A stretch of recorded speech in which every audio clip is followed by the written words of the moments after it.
The first thing I noticed was the sky.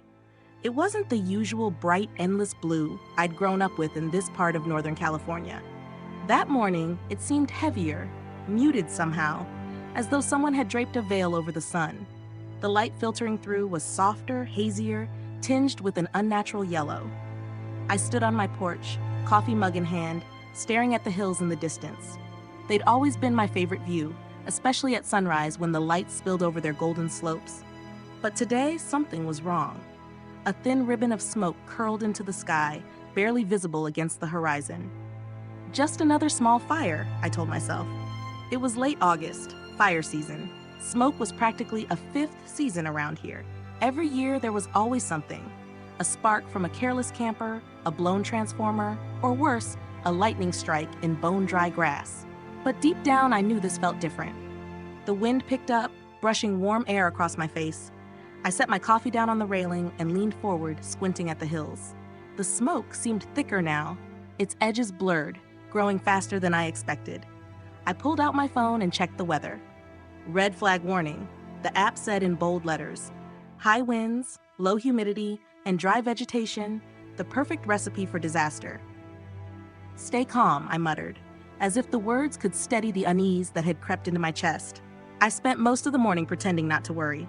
I cleaned the house, sorted through papers, and watered the garden. Normal things, productive things. But every few minutes, I found myself back on the porch, staring at the smoke. By noon, it had thickened into a dark plume, climbing higher into the sky. The air smelled faintly of ash. I turned on the radio, tuning into the local news station. A calm but firm voice broke through the static. A wildfire has ignited near Dry Creek, approximately 15 miles northeast of town.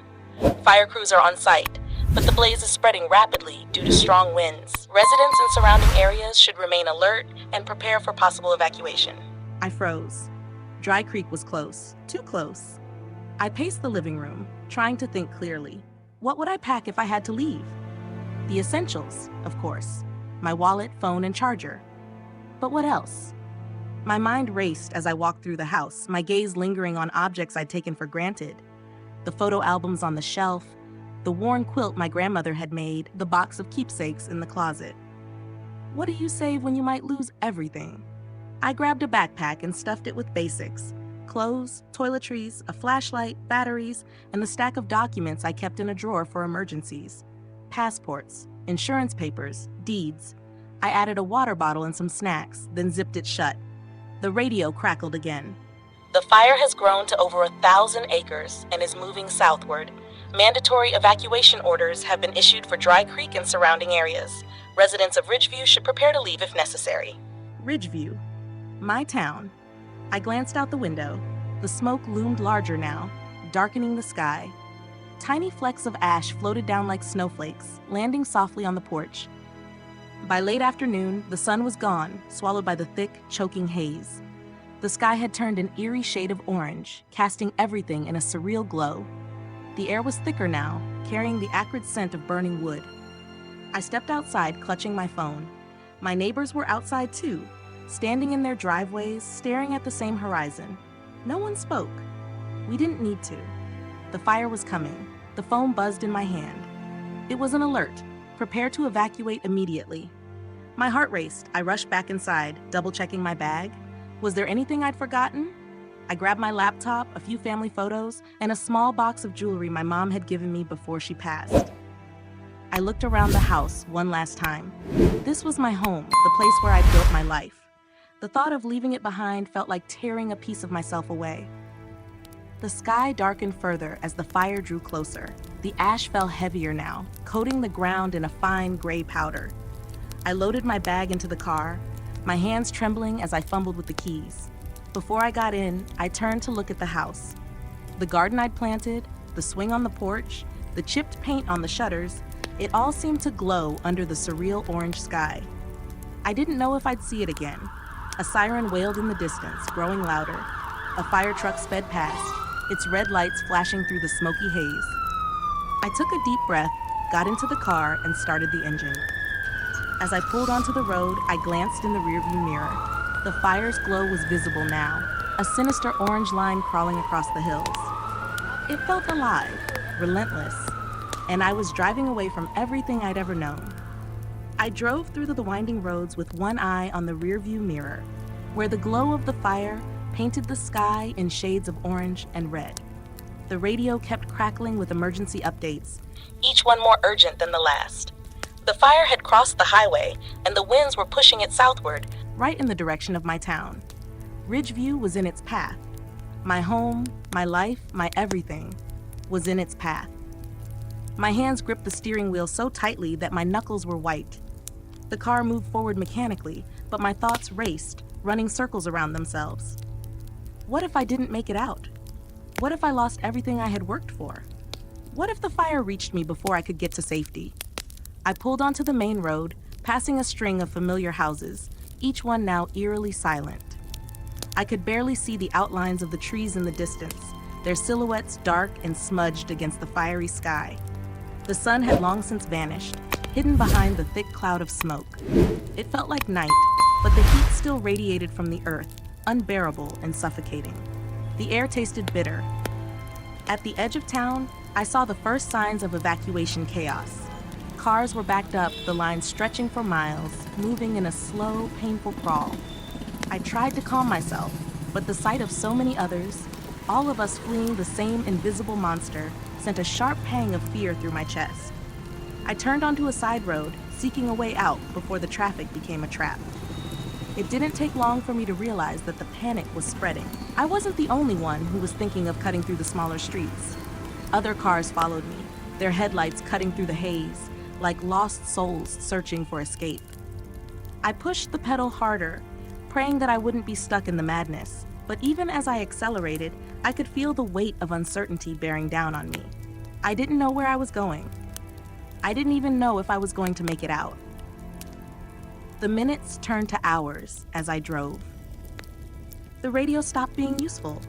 The constant barrage of sirens and emergency alerts began to feel numb. I could hear the voices of the reporters in the background, their words blending into a murmur of panic and urgency. I stopped at a gas station outside of town, its fluorescent lights flickering. The place was practically empty, except for a few cars parked in front, their occupants either gassing up or huddled inside, listening to the same updates. I got out of my car, moving quickly, my feet crunching on the gravel as the air pressed down on me, thick and suffocating. A man was pumping gas, his hands shaking. His truck was packed to the brim, and I could see the worry etched into his face as he fumbled with his wallet. I approached, unsure if I should speak, but I felt the need to connect. "Are you heading out?" I asked, my voice rough from the smoke. The man nodded, not meeting my eyes. "Just trying to get to safety," he muttered. "I don't know if it'll be enough." I didn't know what to say to that. "Where are you going?" I asked. He shrugged. "I'm not sure. I have family in Sacramento, but who knows if it's even safe there." I could hear the fear in his voice, a raw edge that I couldn't ignore. We were all running from something, running from the fire, from the unknown, from the sense that we had no control over our own lives. I didn't stay long. I grabbed a bottle of water, paid, and headed back to my car. As I drove away, I couldn't help but wonder how many others were in the same situation, lost, disoriented, uncertain about the future. The road began to climb, the small hills that surrounded Ridgeview coming into view. For a moment, I thought I might have escaped it, that the fire would stay far below, a distant nightmare. But as I crested the ridge, the full scope of the disaster unfolded before me. The fire was there, a massive beast in the distance, its flames licking the sky with greedy hunger. The horizon was alight with its fury, and the smoke billowed like a dark, menacing cloud, blotting out the stars. I pulled over to the side of the road, unable to take my eyes off it. My heart hammered in my chest. The fire was alive, a moving, roaring entity of destruction. It felt like I was watching my world burn, and I couldn't do a damn thing about it. A car honked behind me, snapping me out of my trance. I stepped on the gas again, trying to push the fear away, trying to remind myself that I needed to keep going. There was no turning back now. By the time I reached the evacuation center, the sun had finally set, though it felt like the night had come early, as if the fire had stolen the light from the world. The center was a small community center on the edge of a neighboring town, one of the few places set up to shelter evacuees. I parked in the lot where cars were already lined up, their headlights casting eerie glows on the building's walls. I could hear the distant rumble of trucks and the murmur of voices, the sense of urgency thick in the air. I grabbed my bag, stepped out of the car, and made my way toward the entrance. As I passed other evacuees, I noticed their faces worn, stressed, and drawn with the same fear I felt in my own chest. Some were with families, others alone, all of us gathered in the same place, our lives interrupted by the same nightmare. Inside, the gymnasium was filled with rows of cots, some already occupied. The hum of voices echoed in the space, but no one seemed to speak above a whisper. It was as if we were all in shock, unwilling to fully acknowledge what was happening around us. I took a seat near the back, my eyes darting to the windows.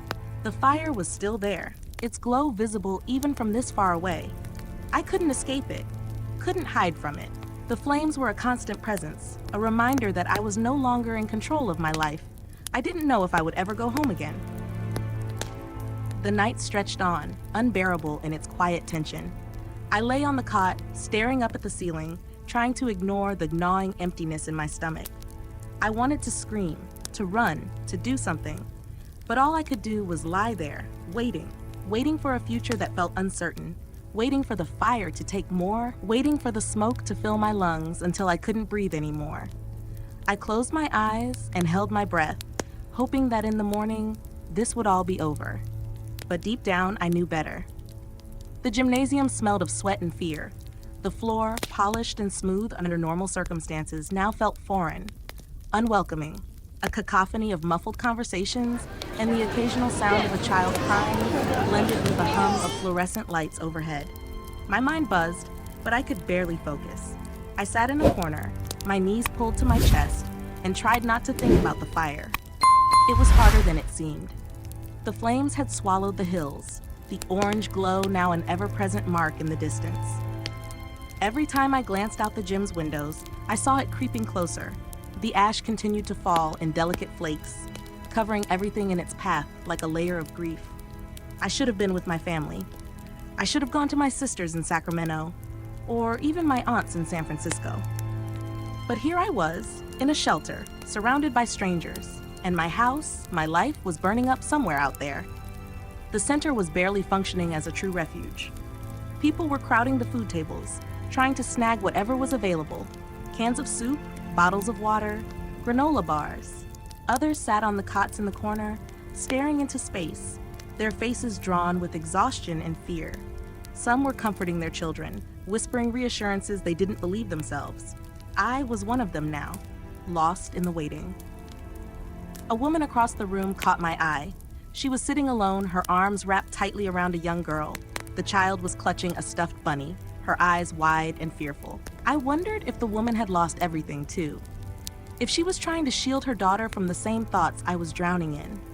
The woman looked at me, her gaze sad but understanding. There was no need for words. We were all in the same space, suspended in a nightmare we couldn't wake up from. But then I heard a voice. "Ma'am?" I turned, startled. A young firefighter stood at the entrance, his uniform smudged with soot, his face grim. His eyes scanned the room before he spoke again. "Anyone here from Ridgeview?" A ripple of movement passed through the room. Several heads turned, but no one immediately stood. Everyone seemed to be waiting for someone else to speak. "I'm from Ridgeview," I said, my voice barely a whisper. The firefighter's eyes locked onto mine. "Can you come with me for a moment?" I stood, feeling the weight of everyone's eyes on me as I followed him out of the gym. The hallway smelled of damp concrete, the coolness of the building in stark contrast to the suffocating heat outside. I tried to gather my thoughts, but nothing seemed to make sense. Why was he asking for me? What did he know that I didn't? We stepped outside, and the heat hit me like a wall. The air shimmered under the intense light, and the fire's glow was so visible now that it seemed to light up the entire town. "Where are you taking me?" I asked, my throat dry. "There's a briefing with some of the other evacuees," he said. "They have some updates about the fire's progress, and I think it might help you." I nodded, even though I didn't know if anything could help me anymore. As we made our way to the parking lot, I could see a few more emergency vehicles parked along the edge of the shelter. Fire trucks, ambulances, and police cars, each one representing another layer of the disaster. The flashing lights added to the surreal atmosphere, the combination of red and blue casting strange shadows over the asphalt. The firefighter led me to a group of evacuees huddled together by a van. They were all listening to another firefighter, a woman this time, who spoke with authority but with an undercurrent of concern. "Listen up, everyone," she said, her voice strong despite the chaos. "We're doing everything we can, but the fire is moving fast. It's spreading faster than expected, and we're trying to keep it contained." She paused, looking at each of us. I could see the worry in her eyes, something she wasn't hiding. "I know it's hard, but we need you all to stay patient. The evacuation routes are being cleared as best as we can. We're directing people to safer areas further north, but," she hesitated, "but there's no guarantee that the fire won't reach us here." A woman to my right began to cry softly, her hands trembling as she gripped the sleeve of her husband. The man held her, his jaw clenched tight, as if trying to hold back his own tears. The firefighter kept talking, explaining the best routes to take and the shelters that had been set up. But it all felt distant, like someone else's problem, someone else's fire. I stood in the back, my arms crossed tightly over my chest. I could hear the fire even now, its crackling whispers rising above the murmurs of the crowd. I couldn't shake the feeling that it was getting closer. The air was hotter, thicker. Hours passed. The night dragged on, filled with unanswered questions and vague updates. The evacuation center had turned into a sort of holding cell, where people waited for news, for reassurance, for hope. But all I could feel was the gnawing emptiness in my stomach, the constant reminder that I had nothing. I was waiting for something, anything, to tell me I was going to be okay. But no one had that answer. I tried to sleep, but my body wouldn't let me. Every time I closed my eyes, I saw the flames again, saw my house crumbling under their weight. The image was imprinted in my mind, a permanent scar. I finally gave up and got up from the cot. The gym was quieter now, though the low hum of voices never fully disappeared. A few other evacuees were still awake, pacing or sitting in silence. I went to the windows, hoping for a glimpse of something that would ease my mind. But the fire's glow was closer now, a wide, insatiable monster crawling toward us. Somewhere in the midst of this chaos, I had lost track of time. The night stretched on, as heavy and oppressive as the smoke outside. I turned away from the window. It was late, or maybe it was early. I couldn't tell anymore. But I knew one thing for sure. The wait was the hardest part. Morning came, or at least what passed for morning. The sky was still shrouded in smoke, a sickly yellow gray that made everything feel washed out and unreal. The air, thick and suffocating, made each breath feel like a struggle, as if the very act of living had become a fight. I sat on the edge of the cot, my legs dangling, and tried to focus. There was a dull headache pressing against my temples, a reminder of the stress I'd been under for days. It felt like my body was slowly unraveling, but I didn't have time to notice. There were too many things to worry about. The shelter had been quiet during the night, with only the occasional sob or murmur breaking the silence. People were exhausted, worn thin by the constant uncertainty, the ever-present hum of fear. I saw the same faces every time I looked around. Families huddling together, individuals sitting alone, their eyes lost in the distance. But it was more than just the smoke filling the air. It was the quiet resignation, the unspoken knowledge that we were all hanging by a thread.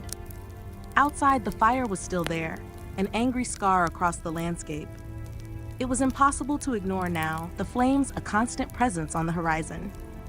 I couldn't help but imagine my home being consumed by it, the roof caving in, the walls turning to ash. It was a nightmare, but one that I couldn't wake from.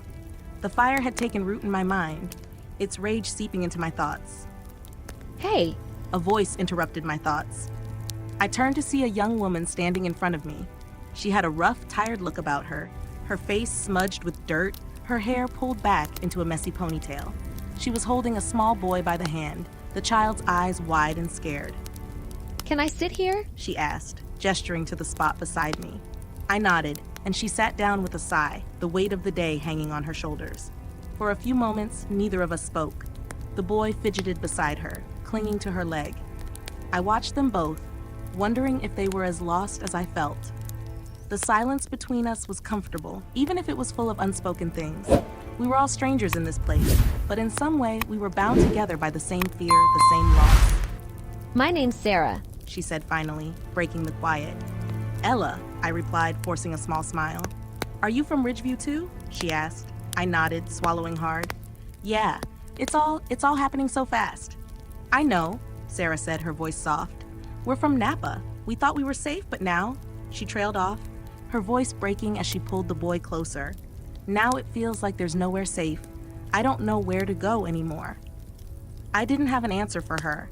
I didn't even have an answer for myself. All I could offer was a shared glance, one that spoke of everything we were both trying to understand, the weight of what had happened and the weight of what might still happen.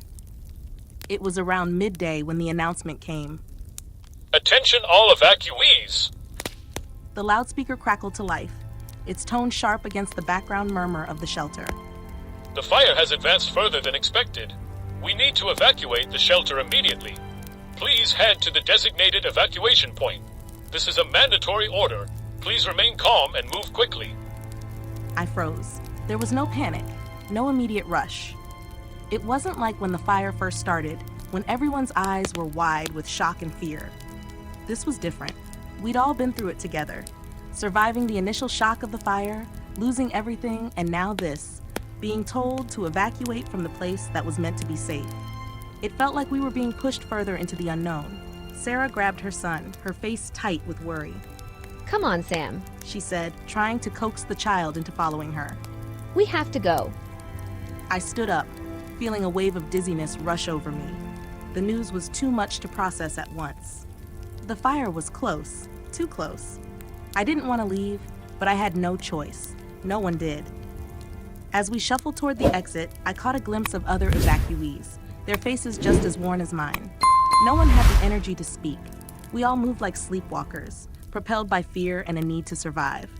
The outside air was hotter than before, a wave of heat that slapped me in the face the moment I stepped through the door. The sky was darker now, the smoke so thick it was like breathing through a wet cloth. The glow of the fire was unmistakable, casting an orange tint over everything, as if the world was being consumed by flame. We were led to a line of buses, their engines already running, ready to carry us further away from the danger. I didn't know where we were going, whether it was safe or if it would even matter. It was all a blur. As we climbed onto the bus, I felt a knot tighten in my stomach. I kept my eyes on the ground, unable to meet anyone's gaze. The ride was long and uncomfortable, the heat unbearable in the tight space. The child beside me was quiet now, his small body curled against his mother. There was nothing left to say. The silence felt heavy, the weight of the unknown pressing down on us. Hours later, we arrived at a new shelter. This one set up in a school gymnasium far outside of town. But it didn't feel like refuge. The fire was still out there, and no matter how far we drove, it would follow. The smoke was everywhere, choking, clinging to everything.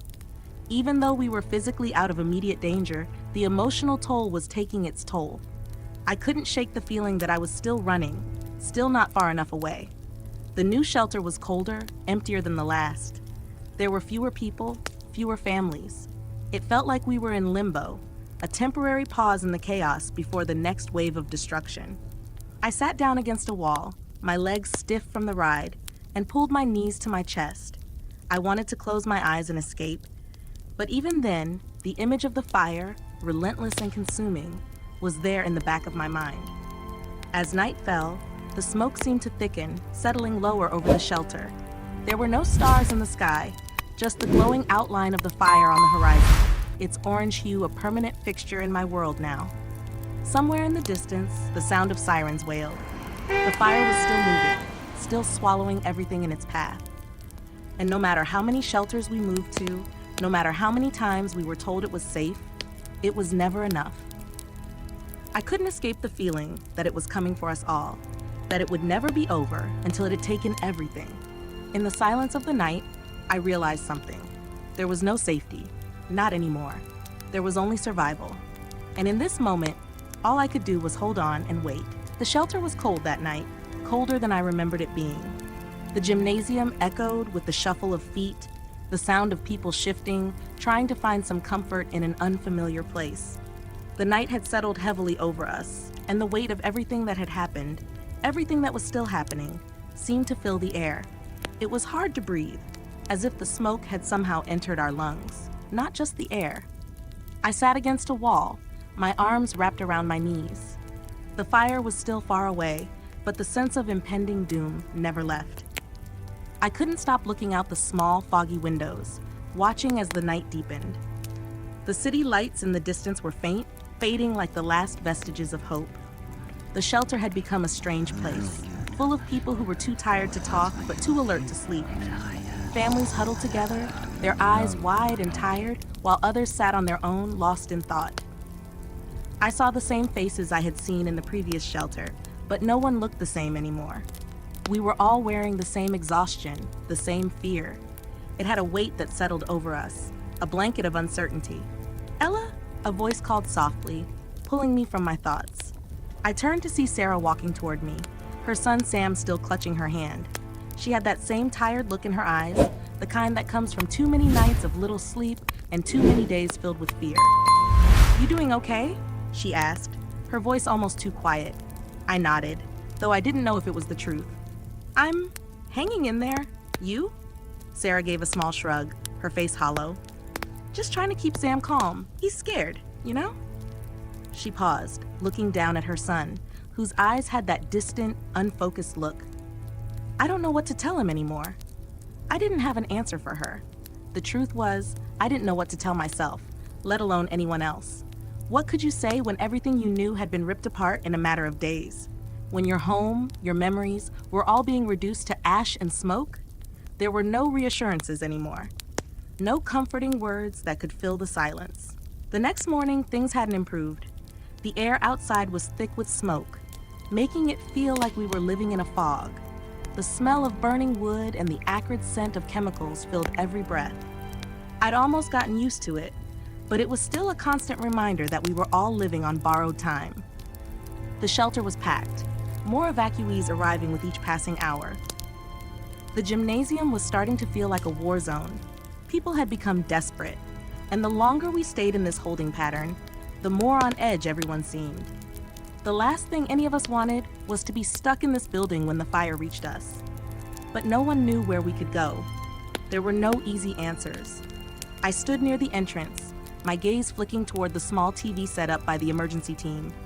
The news reports were always the same, devastating. "The fire continues to spread rapidly," the news anchor's voice droned. "Authorities are working tirelessly to contain the blaze, but they are urging people to remain vigilant and prepared for the worst. The situation remains dire." The words blurred together as I let them wash over me. It was all just noise now, all of it. I couldn't grasp the specifics anymore. The fire was a force, a living thing, and all we could do was run from it. It didn't care about our plans, our homes, our lives. "Do you think it'll reach here?" Sarah's voice interrupted my thoughts, and I turned to find her standing next to me. Her face was pale, her lips pressed tightly together. I looked out the window at the smoky horizon. It was impossible to tell how close the fire really was. It felt like it was everywhere. "I don't know," I admitted, my voice soft, "but I don't think we can stay here forever." She didn't respond immediately, but I saw the brief flicker of fear in her eyes. It was a look I had warned myself, and one I didn't know how to escape. "I just want to know what happens next," she said finally.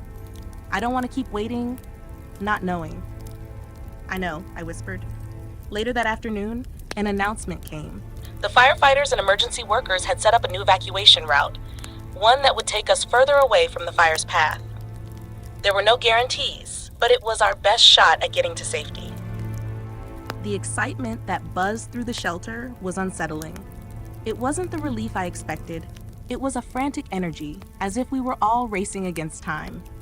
Everyone quickly packed up their belongings, some moving with the practiced urgency of those who had been through this before, while others stumbled, disoriented by the constant movement and lack of stability. As we boarded the buses, I couldn't stop the knot that had formed in my stomach. It was a strange feeling, numb and heavy at the same time. The fire was still out there, and no matter how many times we evacuated, how many shelters we moved to, it felt like we were just delaying the inevitable. The bus ride was long. The route took us up winding roads that led us farther into the mountains. The scenery outside the window was beautiful, but it felt surreal. As the bus climbed higher, the smoke thinned, but I couldn't shake the feeling of dread that clung to me. It wasn't just the fire, it was the sense of being uprooted, of never really knowing what was happening. As we neared the new shelter, the fire was a constant presence on the horizon, its glow visible even through the haze. I could feel it, like an invisible weight pressing down on us. When we arrived, the shelter was an old school, one of the few buildings that had remained untouched so far. The parking lot was packed with cars and buses, and evacuees poured out of the vehicles, their faces tired, their movements slow. It wasn't until we were all gathered inside that I finally allowed myself to break down. I had been holding it in for so long, pretending like I could stay strong, pretending like it would all somehow be okay. But it wasn't. None of it was. I sank down onto one of the folding chairs, feeling the weight of my emotions crash over me like a wave. The tears came before I could stop them, hot and quick, as if they had been waiting for permission to fall. I cried for my home, for my life, for the things I couldn't protect. I cried for the future I wasn't sure I had anymore. And in that moment, I realized something I hadn't allowed myself to admit before. I was terrified. Terrified that I had already lost too much. Terrified that the fire would take everything from me, even my will to keep going. But as the tears slowed, I looked around. Sarah was sitting a few feet away, holding her son tightly. She met my gaze, and I saw it. The same fear in her eyes, the same exhaustion. But there was something else too, a flicker of determination. Maybe we were all afraid, but we were still here. And as long as we were, we would keep moving forward. The days had started to blur together, a never-ending loop of worry, fear, and exhaustion. I'd lost track of time, of how long we'd been here in this new shelter, tucked away in the hills, trying to outrun the fire's fury. Each morning, the sun barely broke through the smoke, casting everything in an eerie, dim light. The air outside still carried that burn, that stifling, suffocating feeling. But it wasn't the smoke that haunted me now. It was the silence. The silence that followed every evacuation, every retreat. No one talked much anymore. The shock had settled into something deeper, something harder to describe. It wasn't just about the fire anymore. It was about what came after, the aftermath of loss, of survival. It was about finding the strength to keep going when everything you had known had been stripped away. I spent my days in the corner of the gym, away from the main group of evacuees. Most of them were in clusters now, sharing stories, clinging to any bit of connection they could, but I was alone, and strangely, it was easier that way. I didn't have the energy to talk. I didn't have the strength to pretend everything was okay. I couldn't look anyone in the eye without seeing the same fear, the same exhaustion reflected in their faces. Sarah had stopped coming over to check on me as much. She had her hands full with Sam, and the little boy had grown more withdrawn as the days dragged on. I could see the toll it was taking on her, trying to care for him while keeping herself together. But like me, she was running on fumes. I didn't blame her. None of us were okay, and no one could really pretend that we were. But there was still something inside me that refused to give up completely. I wasn't ready to let the fire take every last shred of hope I had left. It was the 5th night at the shelter when things finally started to shift again. The fire, despite all the warnings and precautions, was getting closer, too close for comfort. There were whispers all around, an undercurrent of fear that spread through the air like a virus. Some people were talking about moving again, heading further away, but there was a heavy tension in the room. Everyone was tired, too tired to move. Some had lost their homes, their livelihoods, and now they were losing their sense of direction, their will to keep going. I lay on my cot that night, staring up at the ceiling, wondering how much longer I could keep pretending. I had nothing left to give. The world outside felt like it was breaking apart, and I didn't know where my place was anymore. I didn't even know where I was supposed to go. The evacuation orders kept coming in, but nothing ever felt safe. And then, in the midst of that quiet despair, I heard something, a familiar sound, like footsteps approaching. I turned my head slowly and saw Sarah, standing in the doorway of the small area we had claimed as our space. Her eyes were red, her face lined with the weight of too many sleepless nights. Sam was with her, tucked under her arm. "Can I sit with you?" she asked softly. I nodded, not trusting my voice to speak. She came in and sat down beside me, her body sagging under the exhaustion. Sam had fallen asleep in her arms, his small body curled up against her. For a long while, neither of us spoke. We just sat in the quiet, listening to the distant crackle of the fire and the low murmur of voices around us. "I don't know how much longer I can keep doing this," Sarah finally whispered, her voice breaking the stillness. "I feel like I'm losing everything. Sam, me, I don't know what I'm supposed to do anymore." I turned to look at her, really look at her. There was a rawness in her eyes, a vulnerability I hadn't seen before. She wasn't just a survivor anymore. She was someone who had been tested, pushed beyond her limits, and I realized then that I wasn't the only one struggling. We were all in this together, even if we couldn't fully understand each other's pain. "I know," I whispered back. "I feel the same. I don't know how to keep going." We sat there for a while longer, not speaking, just letting the quiet between us settle like the smoke outside. There were no words that could make things better. But in that moment, the silence wasn't empty. It was a shared understanding, a recognition that we didn't have to explain ourselves to each other.